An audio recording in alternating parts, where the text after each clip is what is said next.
नमस्कार, मी हनुमंत भोसले. आपण पाहत आहात BBC केज लाईव्ह. सध्या समाजामध्ये पत्रकारितेबद्दल काही फारसं चांगलं मत नाही आहे. पत्रकार कोणत्या थराला जाऊ शकतात हे समाजानं वेळोवेळी डोळ्यानं पाहिलेलं आहे. मात्र एक काळ होता ज्यावेळी हा लोकशाहीचा चौथा आधारस्तंभ अतिशय सन्मानाच्या अवस्थेत होता. त्या काळी पत्रकारही तसे होते. त्यांची गुणवत्ता, त्यांचे अनुभव आणि त्यांचं निपक्ष राहणं हे समाजाला खूप भावलेलं होतं. त्यामुळं आज बी 80% अधिक पत्रकार नकारात्मक किंवा अतिशय चुकीची पत्रकारिता करत असतानासुद्धा समाजानं आपला पत्रकारितेवरचा विश्वास कायम ठेवला आहे. आणि त्याचाच फायदा घेऊन आता नव्या जगात डिजिटल या नवीन विश्वामध्ये पत्रकारांनीही आता नवीन मार्ग शोधलेले आहेत. आणि हे मार्ग शोधताना मी आत्ता आपल्याला म्हटलं, काही ज्येष्ठ पत्रकार, खूप मोठे पत्रकार असेही आहेत ज्यांनी खूप नाव कमावलं आहे. मात्र त्यांनी सतत एकतर्फी किंवा पक्षपातीपणाची पत्रकारिता करूनसुद्धा ते आज उंचीवर आहेत. याचं कारण का? तर याची काही कारणं आहेत, ते मी आपल्याला आज या व्हिडिओमधून सांगणार आहे.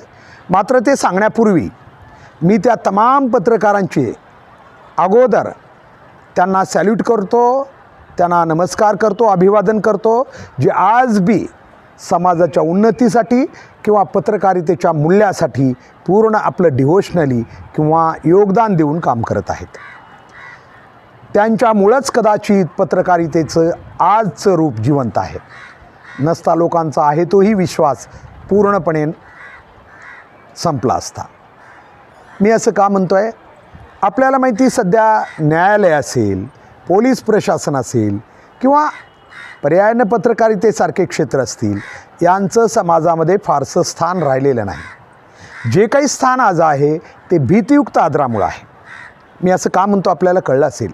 भीतियुक्त आदरामुळे यासाठी की समाज यांना खरं मनातून त्यांच्यावर प्रेम करत नाही, परंतु नको बाबा, काहीतरी कोणी माझं चुकीची बातमी देईल, काहीतरी माझ्यावर करेल असं मानून समाज त्यांना सन्मान देतो.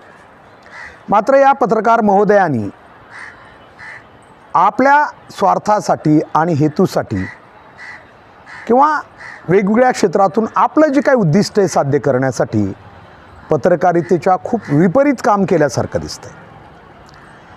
आपण आज या ठिकाणी अशाच एका ज्येष्ठ पत्रकाराबद्दल मी आपल्याला बोलणार आहे. खरं तर ते माझे खूप चांगले मित्र आहेत आणि त्यांच्या पत्रकारितेने मी काही काळ प्रभावित बी झालो होतो, परंतु त्यावेळी मला पत्रकारितेतलं कदाचित काही कळत नसेल. आज मी काही मोठा पत्रकार नाही आहे. मी एक फक्त समाजात घडतंय ते व्यक्त करणारा एक नागरिक आहे. मलाही पत्रकार म्हणून कोणी फारसं संबोधत नाही. काही जवळची लोक फक्त या क्षेत्रात काम करतो म्हणून म्हणत असतील कदाचित, परंतु ते जाहिरातीच्या युगामध्ये मी पत्रकारिता कधी स्वीकारली नाही. याच्यासाठी नाही, कारण चळवळीत मला काम करण्याची सवय होती आणि जाहिराती आणि चळवळी एकत्र राहू शकत नाहीत. कारण ज्या ऑफिसमधून जाहिराती घ्यायच्या त्या अधिकाऱ्यानं ज्या जाहिराती मागितल्या तर ते उद्या म्हणतील आम्ही तुम्हाला जाहिराती देतो आणि तुम्ही आमच्या विरोधात कसं लिहिता. असो, तो विषय मला इथं मांडायचा नाही. मला विषय मांडायचा आहे अशा एका ज्येष्ठ पत्रकारांच्या पत्रकारितेबद्दल. मला काय वाटतं हे मी आपल्याला सांगणार आहे. आणि ते पत्रकार आहेत ज्येष्ठ पत्रकार सुशीलजी कुलकर्णी. कदाचित सुशीलजी कुलकर्णींना आपण सगळे ओळखत असाल. खूप मोठं नाव आहे. महाराष्ट्र आणि कदाचित महाराष्ट्राच्या बाहेरसुद्धा त्यांचे फॉलोअर्स आहेत.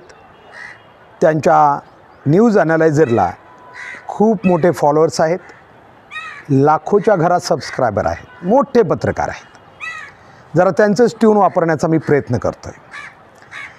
परंतु त्यांच्या पत्रकारितेकडे जर बघितलं आपण तर इतक्या उंचीला पोचलेला पत्रकार, मात्र पत्रकारिता करताना प्रत्येक शब्दात कशा प्रकारे लोकांना ते काही अंशी का असत नाही आपल्यासारखं वागायला लावतात हे दिसतंय. म्हणजे तुम्हाला हे काय बोलणं झालं? हो, ज्याला मला आज त्यांच्याच भाषेत बोलायचं आहे आपल्याला. थोडक्यात सांगायचं म्हणजे हे असे पत्रकार आहेत की ज्यांनी आपल्या श्रोत्यांना किंवा वाचकांना, काही वाचत असतील त्यांचं, काही ऐकत असतील, या दोघांनाही आपल्यासारखं वागायला भाग पाडले. तुम्ही त्याला मोहिनी म्हणा किंवा आणखीन काही म्हणा. त्यांना जो बी विषय असेल, मग तो समाजाच्या चांगला असो किंवा समाजाच्या कदाचित समाजावर विपरीत परिणाम करणारा असो, त्यांनी मांडला की लोक त्याला फॉलो करतात. त्याचं कारण म्हणजे त्यांची भाषा, त्यांचं बोलणं, त्यांची ट्युनिंग, हे सगळं त्याच्यात आलं. विशेष म्हणजे ते नेहमी म्हणतात की अमुक यांच्या अमुक या वागण्यात मला काहीही आक्षेप नाही, अमुक हे करण्यामध्ये मला काहीही आक्षेप नाही, अमुक त्या व्यक्तीच्या तशा करण्यामध्ये मला काहीही आक्षेप नाही. पण त्यांना हे माहीत नाही की त्यांच्या या सततच्या आक्षेप नसण्यामध्येच खरा समाजाला त्यांच्या पत्रकारितेबद्दल आक्षेप आहे. आता ते कसं? या महोदयांचे आजपर्यंतचे सगळे व्हिडिओज जर आपण पाहिले न्यूज ॲनालायझरमध्ये, मी सांगितलं मांडणी खूप छान असते, प्रत्येकाला ती खरी वाटलीच पाहिजे असे असते. तसे दाखलेसुद्धा देतात बरं ते, आणि ते दिल्यानंतर ते मान्यच करावं लागतं. ते कदाचित, कारण त्याच्यामागं लपलेलं सत्य इतक्या व्यवस्थित झाकलेलं असतं की सामान्य लोक भ्रमित होतो आणि त्यांनी मांडलेल्या गोष्टीला खरं मानतो. आता ते कसं ते सांगतो. त्यांचे सगळे आजपर्यंतचे व्हिडिओज तुम्ही पहा. आम्ही माननीय सुशील कुलकर्णी महोदयांना सांगू इच्छितो की एखादा पत्रकार कितीही मोठा असला, राज्य देश पातळीवरचा, किंवा आणखी श्रोता वक्ता, काय त्याला तुम्ही म्हणा, एखादा वक्ता खूप मोठा असला तरी ऐकणारा किंवा वाचणारा त्याच्यापेक्षा हुशार असतो बरं. कारण आम्ही जरी एखादी गोष्ट मांडत असलो तरी वाचक किंवा श्रोता इतका हुशार असतो, आपण त्याला सामान्य समजतो की मी म्हणलं की तो ऐकून जाईल, असं होत नाही. आणि तो आपल्यापेक्षा खूप हुशार असतो. म्हणून आम्ही पत्रकारांनी खरं तर व्यवस्थित लिहायला पाहिजे, व्यवस्थित बोलायला पाहिजे. कारण आजचा हा व्हिडिओ जमाना आहे, डिजिटल माध्यमातून सोशल मीडिया आहे, आणि त्याच्यात न्यूज ॲनालायझर वगैरे वगैरे या आपल्या चॅनल्सवरून जे काही मान्यवर बोलतात त्यांनीसुद्धा समाजहिताचा थोडा वापर केला पाहिजे. ठीक आहे, समाज चुकतो हो कधी कधी, कारण समाजाच्या चुकीसाठी शासन, लोकप्रतिनिधी सगळेच जबाबदार असतात. मग त्यामध्ये फक्त त्यांच्याच चुका दाखवायच्या आणि इतरांच्या चुका झाकून ठेवायच्या, अशी पत्रकारिता चालत नसते सुशीलजी. आम्ही एवढे मोठे नाही आहेत, मी अगोदरच सांगितलं. तुमच्या तुलनेमध्ये मी झिरो आहे, झिरो. कारण तुम्ही खूप मोठे पत्रकार आहात, ज्यांचे लाखो असे फॉलोअर्स, सबस्क्रायबर्स आहेत. त्यांच्याबद्दल आम्ही बोलावं म्हणजे खूप खरं तर ही गोष्ट सूर्यावर थुंकल्यासारखंच. तुमच्या शब्दामध्ये तुम्ही कधी म्हणत असता एखादा विषय म्हणताना, असं करणं म्हणजे सूर्यावर थुंकल्यासारखं आहे. मलाही तसंच म्हणायचं आहे. आज मी तोच प्रयत्न करतो आहे समजा. आणि नाहीतरी सुशीलजी, खरी पत्रकारिता ग्रामीण भागातला किंवा तालुका लेवलचा आमचा पत्रकार आहे ना, तोच खरी पत्रकारिता करतो आहे. तुम्ही म्हणता कसं? तुम्हाला माहिती, गावात डॉक्टर असतात, होमिओपॅथी किंवा BMS आयुर्वेदिक डॉक्टर्स असतात, BHMS असतात, आणि नॉर्मल डॉक्टर्स असतात.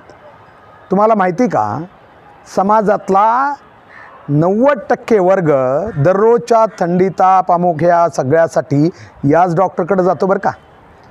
आणि मोठ्या आजारासाठी मोठ्या डॉक्टरकडे जातात, लातूर, संभाजीनगर वगैरे वगैरे. तसं तुमच्याकडं फक्त मोठे विषय असतात पत्रकारितेचे. खरी पत्रकारिता, खरं काय चाललं आहे खाली हे सांगणारे आम्हीच आहेत बरं का. आपण याची नीट काळजी घ्या. म्हणून छोटे पत्रकार आहेत बिचारे, त्यांना एवढंही हीन कधी लेखू नका तुम्ही. कारण त्यांना काय येतं, त्यांना बातमीची ड्राफ्टिंग येत नाही. त्यांना बातमी साधी लिहायचं झालं तर तिचं हेडलाईन काय आहे, डेडलाईन काय आहे, किंवा मध्ये मेन बॉडी कशी लिहायची वगैरे वगैरे हे सगळं कळत नाही यांना. पण हे कसे आहेत माहिती का, गॅरेजवर जसा मुलगा विदाऊट इंजिनिअरिंग करता जातो ना, तसे आमचे पत्रकार अनुभवातून पत्रकार बनतात. त्यांना चॅलेंज नाही. म्हणून निवळ तुमच्यासारखे BJ वगैरे वगैरे काय काय केलेले पत्रकार आहेत ना, ते फक्त तिथंच असू द्यात.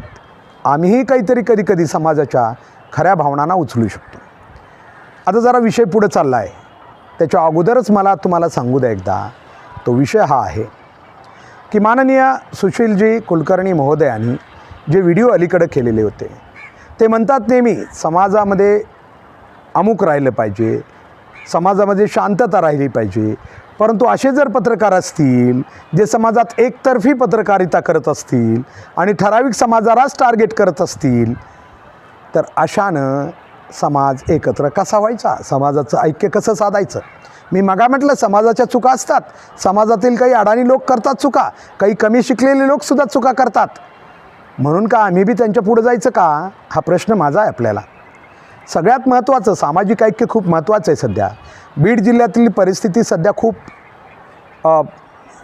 स्फोटक आहे असं मी म्हणेन. अशा वेळी आम्हाला समाज एक करायचा पडलेला आहे.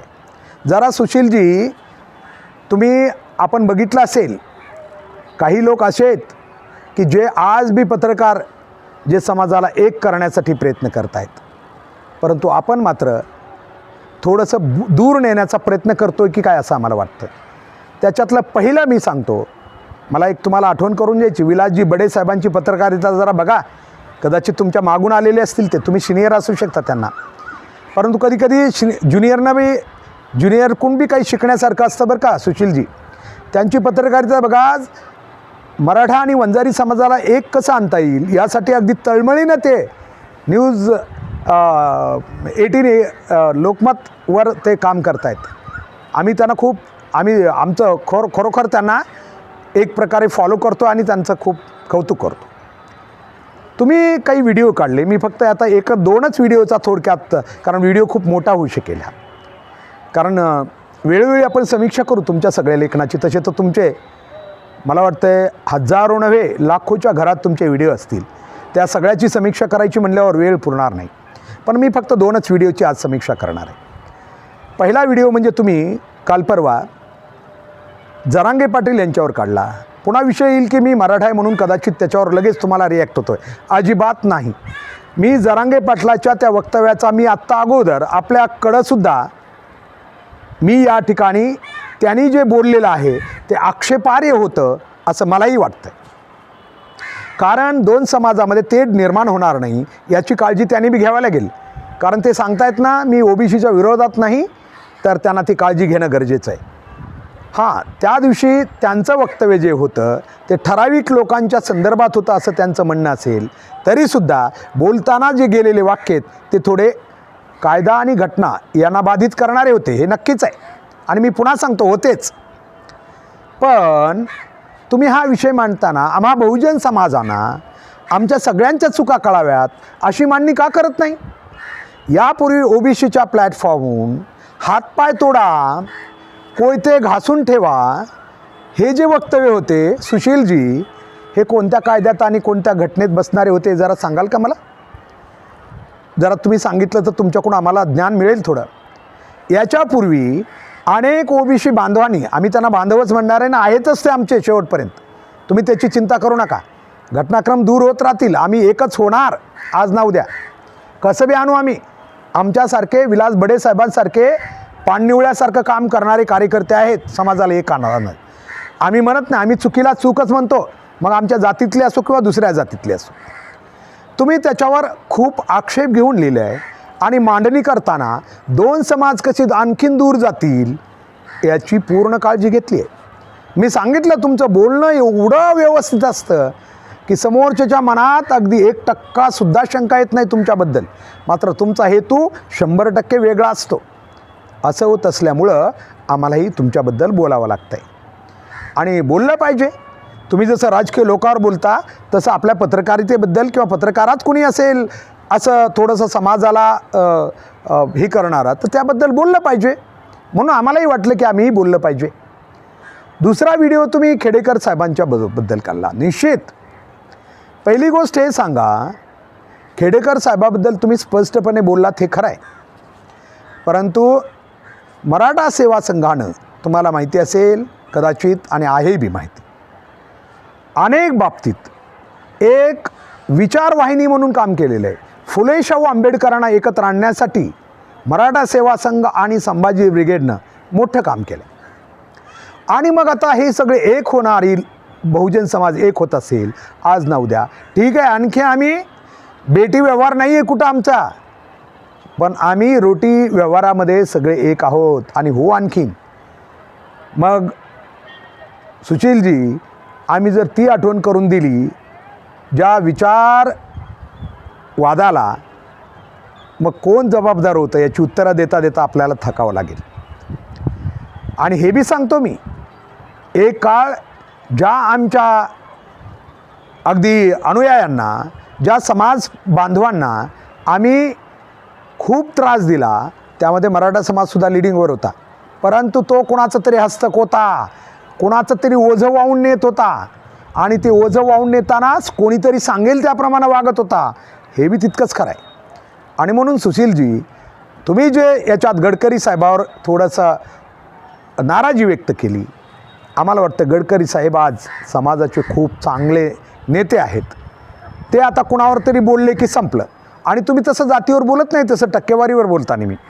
2% अमुक, 3% ते अमुक, हे तुम्ही खूप हुशारीनं सगळं काही मांडणी करता, म्हणजे कुठं आपल्याला अडकण्याची गरज पडू नये एवढ्या काळजीनं तुम्ही तुमचे सगळे व्हिडिओ बनवलेले आहेत. आम्हाला एवढंच म्हणायचं आहे, आम्हीही तुमच्यासारखा आता प्रयत्न करणार आहेत. मी सांगितलं, आपली मैत्री वेगळी, मित्र आयुष्यभर आपण राहणारच आहोत, पण एकदा वैचारिक मैत्री जी आपली होती ती आता थोडी विरोधात बी असू शकेल. आणि आम्ही प्रयत्न करणार आहे एक बहुजन समाजाचा घटक म्हणून. अगदी मला तो प्रयत्न करायचा आहे की जे जे कोणी या सामाजिक ऐक्याला बाधित करतील त्यांच्याबद्दल आम्हाला पाऊल उचलावेच लागतील. नसता जर मागचेच दिवस पुन्हा पुढे चालत असतील तर सामाजिक ऐक्य कधीच होणार नाही. मी खूप थोडक्यात बोललो आहे आज, माझ्याकडे खूप मुद्दे बी आहेत. मी म्हणजे असं सांगायला म्हणून नाही, कारण व्हिडिओ खूप मला वाटतं 17 मिनिट आत्ताच होऊन गेलेले आहेत. मला केवळ आता दुसऱ्या वेळेस बोलताना मी फक्त आता मुद्देच मांडत राहील. तुम्ही मांडलेल्या मुद्द्याला काउंटर मुद्दा कसा असेल हेच सांगण्याचा माझा प्रयत्न राहील. माझी आपल्याला एवढीच विनंती, फक्त तुम्ही एक ज्येष्ठ पत्रकार आहात, महाराष्ट्राच्या क्षितिजावरचं एक मोठं व्यक्तिमत्व पत्रकारितेत आहात, आपणही थोडंसं प्रयत्न करावेत की सामाजिक ऐक्य कसं कायम राहील, ते बाधित होणार नाही याची काळजी घ्या. फक्त आपले व्हिडिओ वाढतात किंवा आपली न्यूज ॲनालायझर म्हणून आपलं जी ख्याती आहे ती पुन्हा एकदा मांडताना आपला पूर्ण तोल आपण जाऊ देऊ नये ही आपल्याला आम्ही नम्रतेची विनंती करतो. कारण का की तुम्ही महत्त्वाचे घटक आहात. कारण समाज आपल्यासारख्यांच्या लोकांमुळेच पुढे जात असतो. आपण केलेली मांडणी प्रत्येक वेळेस हा कसा दोषी आहे, तो कसा दोषी आहे हे सांगण्याचंच आयुष्य घालवण्यापेक्षा कधीतरी कोण कसा चांगला आहे हे सुद्धा काहीतरी आपण सांगावं, एवढीच आज आपल्याला विनंती आहे. पुन्हा भेटूया पुढच्या एखाद्या व्हिडिओमध्ये. धन्यवाद.